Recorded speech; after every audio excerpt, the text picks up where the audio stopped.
Hi, my name is Christina Zintek, and I'm an instructional designer at Sam Houston State University. Due to COVID-19, we were responsible for moving over 3,000 courses online in a 2-week window. But way before that, I was a junior high teacher who willingly taught in a blended environment. So why in heaven's name would I do that? Well, I used to teach socioeconomically disadvantaged students. I had a very, very high ELL population, and I found that a learning management system was the best way to help me accommodate and modify for those kids. Plus, it mimicked online college courses, and I really wanted my students to be college ready, even though I have people who tell me that they never make it there. They're wrong. I'll tell you they're wrong. So it's with those junior high students that I practiced and tried out a lot of things. They were great guinea pigs. They were willing to try anything. And these are some of the immersive online tools that we used in my course that seem to really hook kids and adult learners as well. So I hope that you get something out of this presentation today. I do appreciate you taking time because I know you have a lot of choices. So this is just kind of a quick little overview of the course. These slides are available on both the DLC6 website as well as my personal website, which I'll share with you at the end. So the first thing I want you to know about online learning is that there is going to be nothing that is more important than instructor presence. That is the number one thing that will get your kids engaged above all else. And there's a huge amount of research that shows that instructor presence has a large effect on student engagement. So what does that look like? That's a lot of communication. I would suggest using your video camera, even if you're not comfortable doing it, and a whole lot of personality. So if you go on ratemyprofessor.com and check out some teacher ratings, you'll find that the quirky ones tend to have the higher ratings. So don't be afraid to put your personality out in your online course. It will be something that your kids can connect to. So absolutely make it yours. Now, the first thing that I want to suggest is when you're just putting videos into your course, that you don't just drop one in and leave it there. There are a lot of interactive tools that you can pause the video and do a quick little assessment. That's the first thing that I'm going to recommend. You might want to consider a video option that allows students to what I call chunk and chew. You might have heard that term before. You want to make it engaging, you want to make it interactive, but you also want to be purposeful with your videos. There's a reason that you chose that video for your course. What was that reason? So when you get to a certain point in the video that you want the student to really pay attention, or something that's really important to you that they capture out of that video, there are a couple of tools out there that will allow you to pause the video and drop a little assessment in. So one of those is, some of these are built into learning management systems and some of them are third-party applications. Canvas has its own. It used to be called Arc, but now it's called Studio. So if you're lucky enough to have that built into your learning management system, then totally use it. At Sam Houston State University, we use Kaltura. It's an open source video software. It does screen capture, but it also has a neat little, feature called Kaltura Quiz. So you can stop and ask multiple questions throughout the video. You might also be familiar with Play Pause It or Edpuzzle. Those are two third-party applications that will do the same thing. So why would you use this? And instead of leaving your students wondering, like, why am I watching this video? You're going to draw attention to the things that are most important to you by pausing and eliciting a response. Now, let me just say this. Video quizzes don't have to be formal assessments. You can use these as checkpoints just for kind of reflection, or just to make sure that students are on the right track. Just because you put something in your learning management system, it does not have to be graded. You take informal assessments in your face-to-face courses. You really want to think about how you're going to informally assess within your learning management system as well. So you might want to check with your local LMS contact at your school or district and see what tools are already available to you, because a lot of times your district may have additional plugins and nobody told you. So communication is not always the greatest amongst educational organizations, but that's okay. You know that you can reach out and ask your LMS contact, hey, what do we have available? I want to know. Now, that being said, I also want you to know that there are a lot of plugins that are just crap. Don't feel like you have to use a plugin just because your district bought it. I can tell you, if you've ever walked a vendor floor at a conference, they will always make big promises. And if they get a hold of that right person, then the district can get stuck with a lot of worthless software. So if you're actually somebody who does that, if you're one of the people who walk the floor, talk to your teachers before you invest in this stuff. I'm just saying. And if you're a teacher, I'm sure you talk to us first. So anyway, so the first one doesn't require any plugins at all. All it requires is a plain old QR code. And if you're using QR codes in your face-to-face course or your classroom, there's no reason you can't use it online. And it has an added bonus. So I am a instructional designer and a teacher, but I'm also an online student. So occasionally I'll get a professor who will just drone on and on and on. And I can't help it. Out of habit, I just pick up my phone and I start checking my Facebook or whatever it is that I'm not paying attention to my course anymore. So if I'm a good teacher, or if I'm everybody's a good teacher, but if I'm a innovative teacher, I'm going to find a way to keep that phone busy. And QR codes are amazing for that. So to put it in your learning management system, you generate a QR code with whatever you used to generate a QR code for, and then you just put it in your learning management system as a picture. So let's say right now you're looking at your Canvas course and just scrolling through, maybe you're doing a lesson on the Grand Canyon.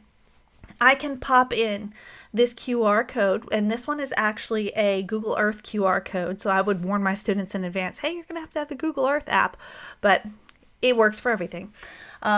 And you can try it right now. If you have an iPhone or an Android with a Google Earth app, you can just go ahead and scan it right now, and you will be taken to the Grand Canyon for a guided tour in 3D. How cool is that? And it's keeping you on the trail. And what I mean by that, I used to give VR tours to give perspective to whatever information I was presenting. And Google Earth is a great app for geography and history, but it could be great for science and ELA too, because budding scientists can explore state parks or ecosystems, or you could have them visit notable locations like the Hadron Collider. English teachers can show students where great writers found their inspiration, like Walden Pond. There's a whole tour for Walden Pond. Or use other real physical locations as prompts for descriptive essays or fiction. So maybe you give an assignment and you want the student to kind of wander around in a 3D space. You can just put the Google Earth code into a QR maker, have them scan it, and now they're kind of going through their 3D space and then typing what they see. Or there's just a million different ways that you can spin this. And if you have an idea but you're not quite sure, how can I make this work? Call me. Let me know. Let me help you. This is so much fun for me. A couple of other things though. You don't have to use just Google Earth to you can use your QR codes for.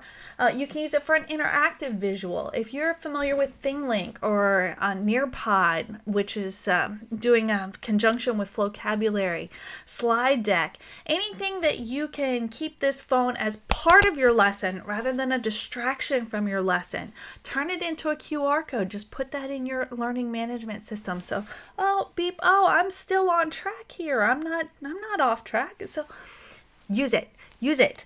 You could also use it for a freestanding study guide, maybe a Google form. And could you put these directly in your learning management system? Sure, you can just post a Google Doc, or you can post a a Microsoft Word document in your LMS.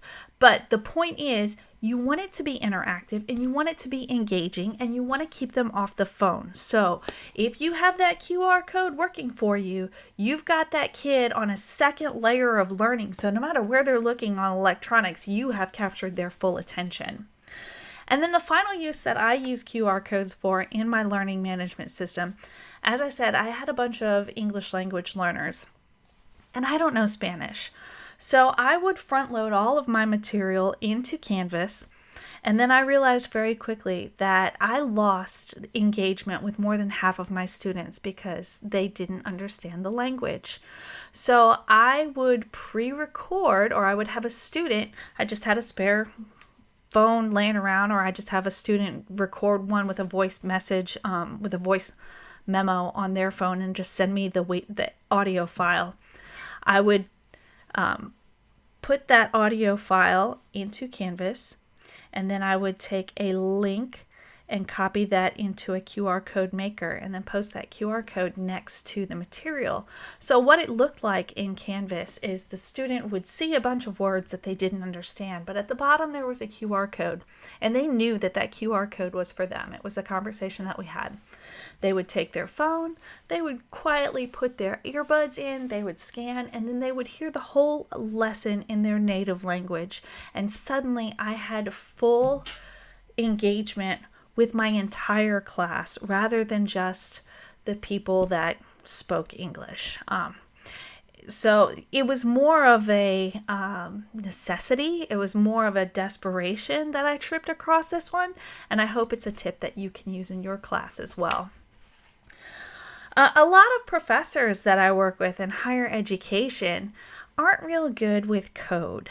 And some of the other things that I'm going to show you in a few minutes, how to embed these really cool items within your learning management system, it was over their head. They're like, I can't do all that, Christy. I don't know how to code. And I'm like, but it's easy. And they're like, no. But then I had a professor figure out, okay, I couldn't figure out how to code it, but I can turn it into a QR code and place that picture in my learning management system. So that's another option too. So if you can't figure out all the fancy code, if you can at least get to a QR code, you can post that within your learning management system. And I'll show you where all these things are as we move on. If you're looking for a good QR code maker, I like to use QR Stuff. There's a bunch of other ones out there, QR Monkey. Some of them, you shouldn't have to pay for one.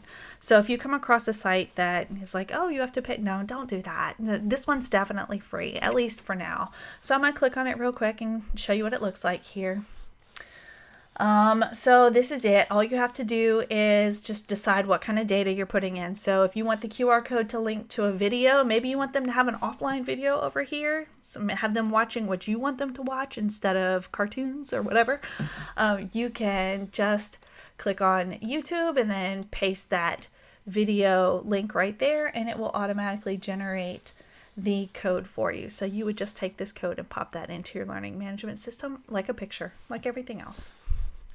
All right, so, too far. Okay, so let's talk about my least favorite thing on the planet in learning management systems, and that's discussions. Discussions suck. Whether you are a student, as a student, online student now, I hate them. As an instructional designer, I hate them. My professors hate them. Everybody hates them. And why do we hate them so much? Well, because they don't really engage students. When people say, I want to do online learning, I want to make it engaging, the first thing they drop in is a discussion board. That doesn't make it interesting or engaging. That just creates some busy work. But you can turn these around and make some really incredible things with your discussion boards. So Flipgrid is I'm sure many of you K through 12 teachers are familiar with it. It is a great alternative to the discussion board because it gets people in front of a camera and actually talking, putting a face to the words.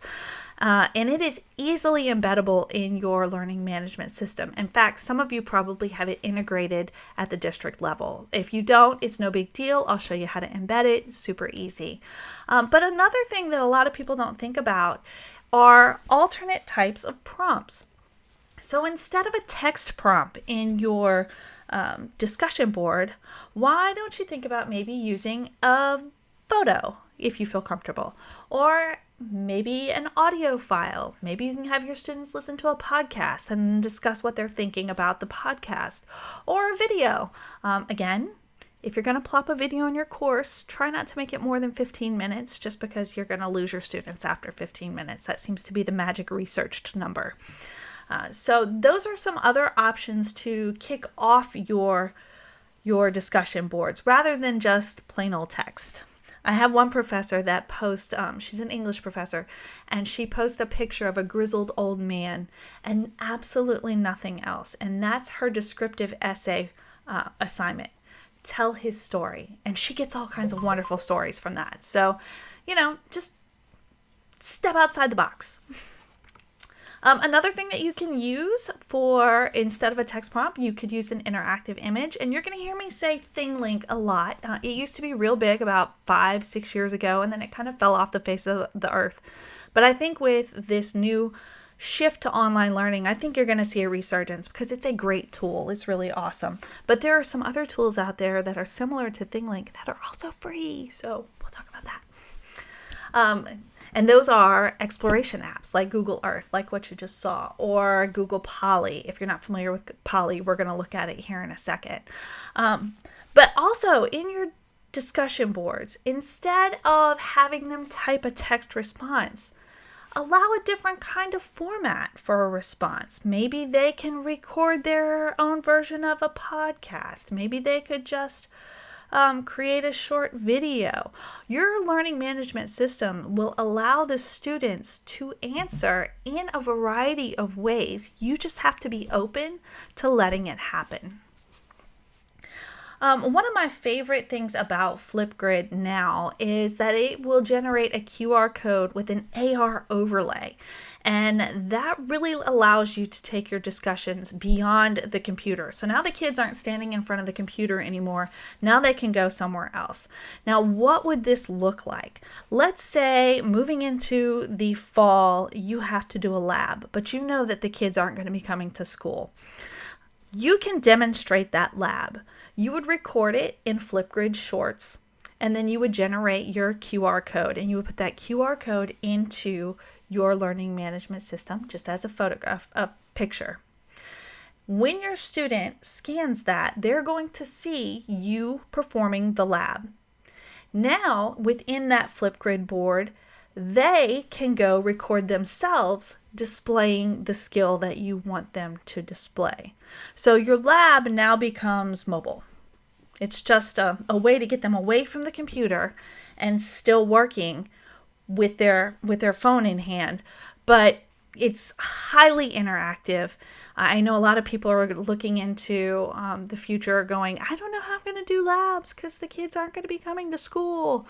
This is a cool option. It's an alternative way to kind of take a look at skill-based assignments. So this would also work in a music room. Maybe you want students to demonstrate scales, so you could do your scales and then have the students go record their scales. PE, if you were looking for a specific type of skill in movement, you can have them record the movement, have a brother or sister record them doing the movement. So you have options. Now, one last thing about discussions. If everyone has the same answer, it's not a discussion. In a doctorate course, I had a professor post a generic question and we all had the exact same answer. That's not a discussion. That's a quiz. So before you even post that discussion question, I want you to think, is everybody going to have the same answer? Because if the answer is yes, don't make it a discussion.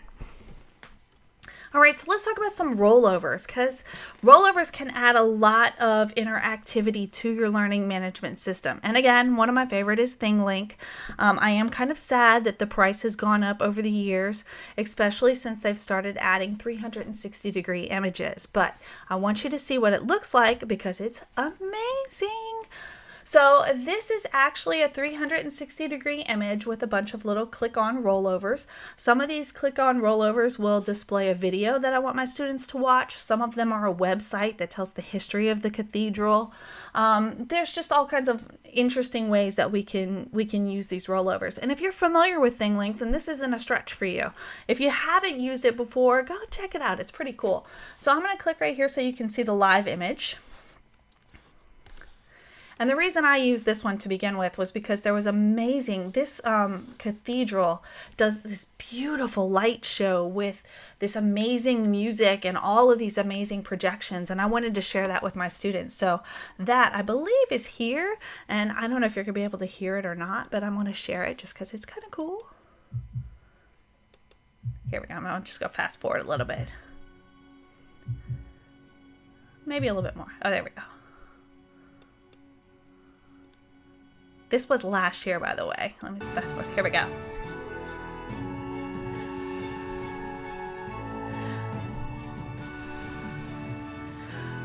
So if you can see the projection across the top of the church, that's what I wanted my students to take a look at because I taught media and design. I was like, how do you think they did that? And that kicked off the discussion. And there were some really creative answers to that. Some of my kids figured it out and some of it didn't. And some of them, I think, probably came up with a new way to do projection, which was really neat. But while I was there, I thought it would be nice for them to learn a little bit more about the world. So I have a couple links here about the Basilica. And here they can go see the history. So all of that is built into this one image, and this image can be embedded within my learning management system. Don't worry, I promise I'm going to show you how. So how do you do it? Every one of these items that I'm going to show you has what's called an embed code. And in your learning management system, there is an HTML option. All you have to know how to do is three things. Copy, go to your LMS and find HTML, and paste. It's very easy. It looks scary when we do it, but it's really not. Now, before I show you how, I want to show you some other tools that use this copy-paste HTML option.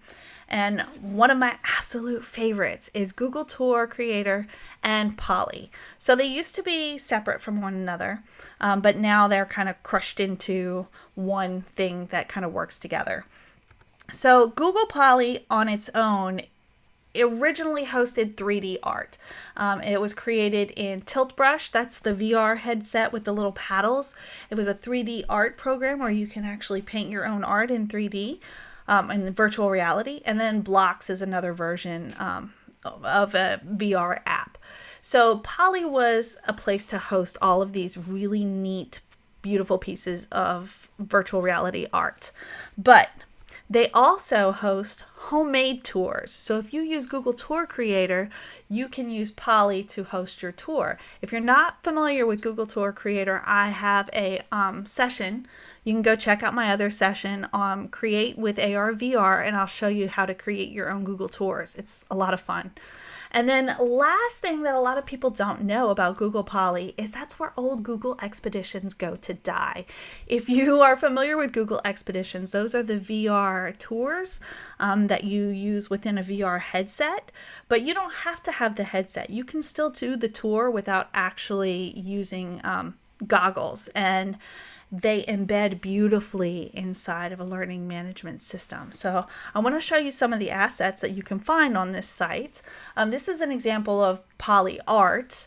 Now, you may or may not decide to use some of the art that's on Google Poly, but they are really good for story starters. So let me show you what the live image looks like. All right, so I can actually move around within the space, and I can scroll in and out to go take a look at the strokes that he used. And then when I get in kind of close, I can see the detail on this little, what I thought was a crane is actually a kid. Kind of cool. I love this image. This is a special brush that you use within Tilt Brush that actually generates this these little like fire things. It's really neat application. If you were lucky enough to have this in your classroom, I am so jealous. Anyway, so down here at the bottom, if you notice, there's a little button that says share. This is where the magic is right here. So if I click on that little share button, I get this embed code. And this is the code that I have to copy. Don't let it scare you. You don't have to know what it means. All you have to do is just be able to highlight it and copy it. And once you have that copied, I'll show you where to put that in your learning management system. But before we go back, I want to show you a couple of the other things that are up here in Poly. So if we go to the main screen, you'll see all the different types of art. This is people who have generated their own art and uploaded it into Google Poly.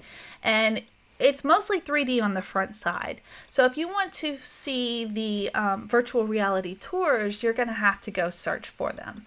So let's say you're doing a assignment on the Grand Canyon. I'll go ahead and put that up there. And you see, oh, now this is not 3D anymore, right? I've got these other options. This one has 9 scenes, which is significant. So I'm going to go ahead and click on that.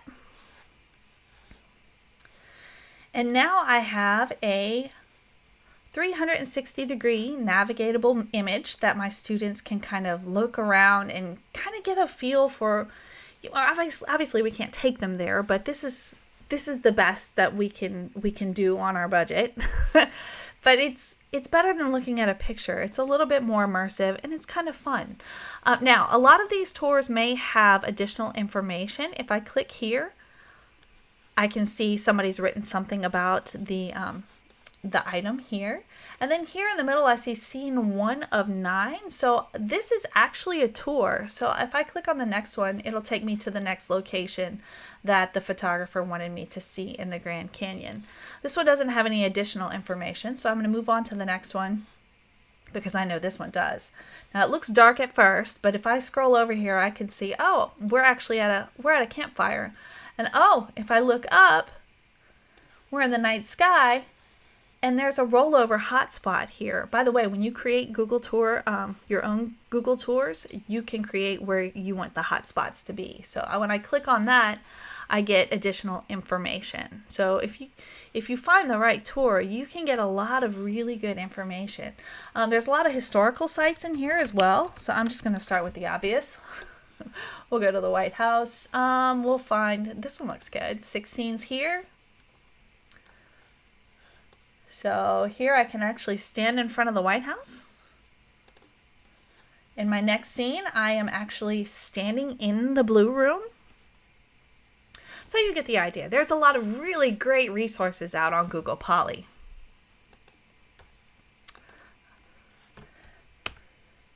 And again, we're going to copy the embed code, and in our learning management system, we're going to click on the HTML option and paste. The last one I want to talk about really quickly is cospaces.edu. If you're not familiar with it, it's a virtual reality application. It is getting more expensive each year, unfortunately, but for me, teaching computer science, it was worth it. It did some amazing things. And the really neat thing about CoSpaces is, again, we can take those 3D spaces and we can embed them in the learning management system so that the students can actually explore them within our learning management system. So this is a classroom that I built in conjunction with my students. My students and I worked on this as a collaborative piece together within CoSpaces. In CoSpaces, I can actually add audio, video, my own picture files. And so what we did is I had my students create their version of themselves and record audio so that whenever you're navigating the space and you bump into my students, you can actually hear them talk. So if you notice here, we have a share button. When I click on that share button, I get, oh, look at that, embed code. So I can copy this right here. And I'm just going to have to paste it in my LMS. And I'm going to show you where in a minute. Hang on. I want you to stay with me. So let me back out of here real quick. I'm going to hit the play button so you can see the original. And now it's it may or may not play here. My name is Ms. Z. Please come in and see what... And by the way, if you want to see it in person, you can actually download the PowerPoint presentation. And it will take you directly to these links that I'm clicking on here. So... okay, shut up. Shut up, Z. Shut up. Oh my gosh. So we can move around and we can navigate over here to the students. And then if you actually click on the student, they have something to say. I like sugar. That's Anna. She likes sugar. So, CoSpaces, amazing third-party app that you can also use within your learning management system. Let's see here. Okay, so I've been promising you I'm going to show you how to do this. So let's go ahead and do that now. I have 3 separate, let's see if I can, oops, that's not it. Here we go. I have 3 separate learning management systems pulled up right now. I have Canvas, Blackboard, and Schoology. If you're using something besides one of these 3 apps, please let me know. I'm a learning management system expert. I've worked in all of them, Moodle, D2L, you name it.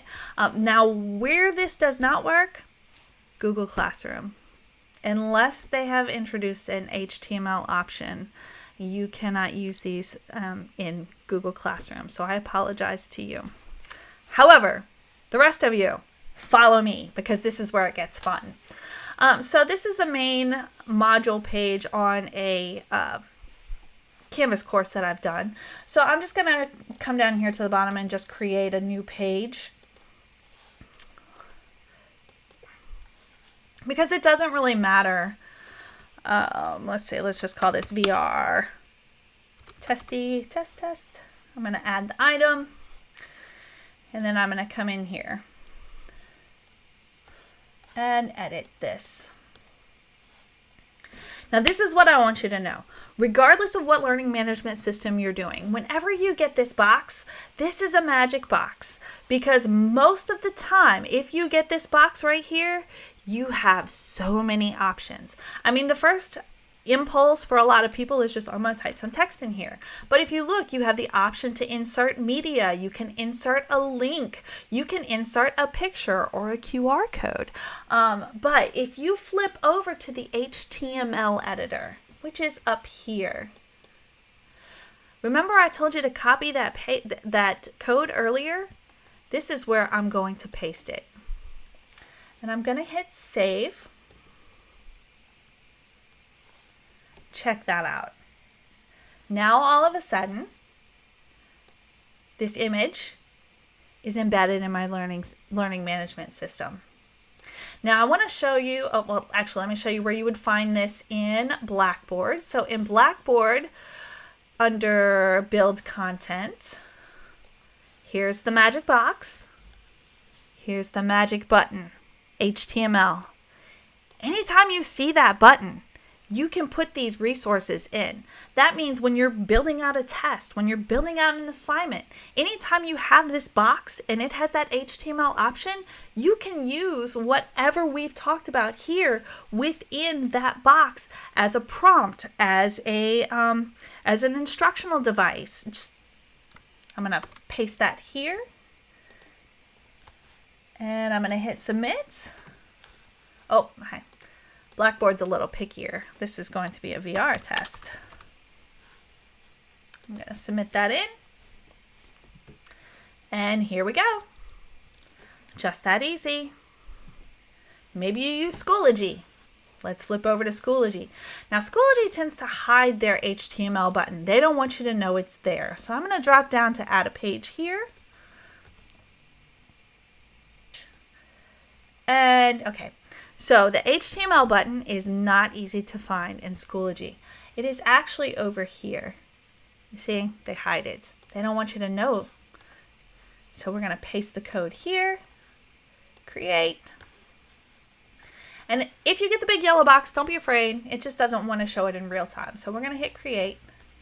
Oh, VR test.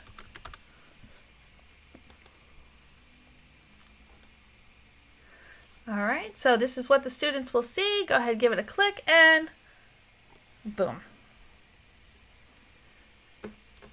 Now your students have something to get into. How cool is that? Now, I want to show you really quickly a couple of the ones that I have embedded within Canvas and Blackboard. So this is a tilt brush example here. which is the rainforest, and it's absolutely stunning. The artist is amazing. If you're lucky enough to have a tilt brush set up in your classroom, then you can actually have your students create these resources, which is what I prefer. I prefer my students to create their own resources rather than spend money on them. Yeah, so this is really absolutely beautiful. So they can navigate through the rainforest here. This is a Google tour of Florence, Italy. So I want my students to learn about Italy today. Here you can actually go there. So that would be the train station. This would be the piazza. So I want them to go to Giotto's Campanile. How cool is that? I can click on this and get more information. The dome of the cathedral. So that's pretty cool, right? Here's an example of co-spaces within the Blackboard space. You'll see it's just like the one that we just looked at. It's a little bit more constrained. However, it is still fully navigatable, so students can use, their keyboard to move around within the space. Now, if you don't feel comfortable letting your students create these spaces, maybe you can create the spaces. However, it's like I said, if you put the students in charge of the creation side, then there's far more meaning to this. You want to go to Stonehenge? Here we go. Take a walk into Stonehenge. Now, there's one Google tour creator that I created for the other course that I'm doing today. Create AR and VR. And within Google Tour Creator, the other thing I like about it, it's kind of like THINGLINK. It's not as robust as THINGLINK, but it will allow you to create the interactive hotspots, but it will also give you the ability to have ambient music. So I'm going to turn that on for a second. And I want you to think, if your student clicked on a page and saw this, do you think you would get their attention? So this particular VR tour is of the Earth. So I can scroll around and look inside the Earth. Now, if you notice, Africa is backwards, and that's because you are in the center of the Earth looking out. So what you're used to seeing will be in reverse, because we're used to seeing it the other way. So the next one, this one's kind of relevant for now. Maybe we want to talk about viruses. They can move around and see the virus actually in the bloodstream. And then I can always put hotspots to create more information. So I want them to see where the red blood cell is. I can click on that and it will take them to the red blood cell. A white blood cell, that's this. Hey, look, this is a virus. There you go. There are a lot of different ways you can use these Google Tours. Again, if you are new to Google Tours and you need some help, please feel free to contact me. I can talk about this stuff all day long. I love it. So one last thing I would like to talk about when we're talking about immersive education, and that is going to be, I am having some technical difficulty here. The assessment piece, especially with online education and where we are right now. I would ask you, as somebody who's venturing into online learning, to step outside of the box and diversify your assessments. That requires you to reimagine your assessment style. But you may find that students are doing better than you thought if you vary your assessments. So what does that look like? The first thing you would have to ask yourself when you give an assignment online, do they have to type it in? Do they have, or can the answer be expressed visually? If they can show me that they know something by taking a picture, maybe find a picture of a, I don't know, I don't teach science. Find a stratified rock, and they can send you a picture of that. That's an alternate assessment, but it is still every bit as relevant as the original pick one out of a multiple choice question. So pictures, one way that you can assess. Can the learner tell you what they have learned? Again, I had ELL students who could not explain in written language, but if I asked them, okay, how did you get here? They could tell me. So instead of failing them because they couldn't read the multiple choice test, I would have them record a voice memo. Tell me how you got there. And most of the time they could. So I knew that they had acquired the skill that I wanted them to acquire. That was important to me. Can the learner show you what they've learned? If they can, then maybe that's a video. Maybe they could record them demonstrating something. Maybe they could record themselves showing you the skill, like we talked about earlier in Flipgrid. These are all different ways that a student can demonstrate learning. Don't lock them down into traditional assessments, especially if you want them to remain engaged in your online course. Get them out there using real-world experiences and then documenting those. That documentation is a form of assessment, and it can be very powerful. And it's even more powerful if you consider letting them choose which method they show their learning. It's very easy to do in a learning management system because it is such a robust system that allows you to use any one of these formats. The student could feasibly show you in their chosen way and still master the content that you want them to master. So that's everything I have for you today. I thank you so much for taking time to spend it with me. If you have any questions or ideas, or if you have something that you can't figure out how to do, please feel free to contact me. I'm most active on Twitter at Ms. Zentech, MSZENTECH. You can check my website or my connection information. It will be here in the presenter section. So please drop me a line if there's something you have on your mind or something you can't quite figure out. And also, I would love to see what you've done with any of this. If you've decided to use any of these ideas, if you would tag me on Twitter and just let me know, I would be so happy to know that you've gotten something out of this. So if you have any additional questions, I believe that there is a spot somewhere here in Event Mobi for you to post those questions. And if you have any feedback, please, I would love to hear it. I'd love to know what your thoughts are on this topic.